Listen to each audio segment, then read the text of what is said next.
बातमी आहे मनसेच्या भोंग्याविषयीची। मनसेच्या भूमिकेविषयी राज्याचा गृह खात्याने दखल घेत कोणताही अनुसूचित प्रकार घडू नये म्हणून प्रत्येक शहरात कडक बंदोबस्त लावला आहे। पिंपरी चिंचवड शहरात पोलीस आयुक्त अंकुश शिंदे यांनी कायदा आणि सुव्यवस्था शाबूत राहण्यासाठी स्वतः रस्त्यावर उतरत सगळ्या शहरातील मस्जिदींना भेट देत चोख बंदोबस्त केला आहे।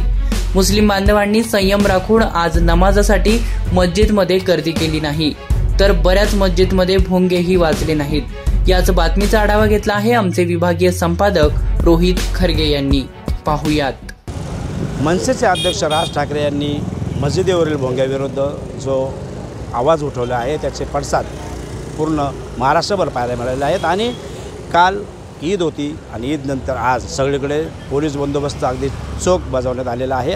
पाहू शकता आपण पिंपरी येथील इथे पोलीस अगदी चोख बंदोबस्त इथं आहे। आणि या शहराचे नवीन आलेले पोलीस कमिशनर त्यांनी कुठलाही पोलीस फाटा फौज फाटा न घेता स्वतः जाऊन सगळीची पाहणी करत आहेत। आणि या शहरामधील मनसेचे जवळजवळ 70 ते 80% जे कार्यकर्ते आधी पदावर असलेले जे मनसेचे पदाधिकारी यांना आज पोलिसांनी वेगवेगळ्या ठिकाणी पिंपरी चिंचवड शहरात अटक केलेली आहे। आणि कुठलाही अनुचित प्रकार घडू नये म्हणून पोलीस सतर्कतेने आज पावलं उचलत आहेत आणि सगळ्या मस्जिदीच्या बाहेर चोख बंदोबस्त ठेवण्यात आलेला आहे। आणि या शहराचे नवीन आलेले पोलीस कमिशनर अंकुश शिंदे यांनी स्वतः गाडीत जाऊन सगळ्या ठिकाणी सगळ्या पोलीस चौकी आणि मस्जिदीला भेट देऊन कायदा आणि सुव्यवस्था बिघडणार नाही याची तंतोतंत काळजी घेतलेली आहे।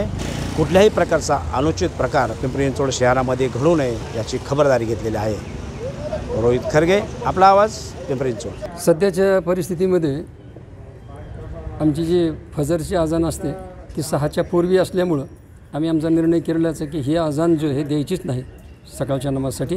कारण सुप्रीम कोर्टाचे तसे निर्देश आहे की 6 ते 10 या कालावधीमध्ये तुमची माईक चालू ठेवू देत म्हणून। त्याचप्रमाणे आम्ही दिवसभरामध्ये हे सर्वांना सांगितलं की आज नकोच करायला, अजान कुठल्याही परिस्थितीत 5ही वेळेची द्यायचीच नाही माईकवर, ह्याच्यासाठी की आमचं डेसिबल आम्हाला एकदा फिक्स करून घ्यायचं आहे। निष्कारण समाजामध्ये वेगळं काही होऊ नये या प्रकारची ही सगळी माणसं आहेत आणि सगळ्यांना साथ देणारी माणसं आहेत। म्हणजे सगळ्या समाजाला धरून चालणारी जमात-ए लतिफिया मशिदीमधली माणसं आहेत। समोरची मोठ्या मोठ्या बिल्डिंग आहेत, सगळ्या आपल्याकडच्याच बिल्डिंग आहेत, त्या कुठंही काही त्रास होणार नाही याची दखल आम्ही निश्चितपणे घेऊ। आणि माणसात तेढ निर्माण होईल असं कुठल्याही प्रकारचं वर्तन आमच्या हातून होणार नाही याची ग्वाही आम्ही देतो। अकबर मुल्ला, जमात-ए लतिफिया मस्जिद, पिंपरी।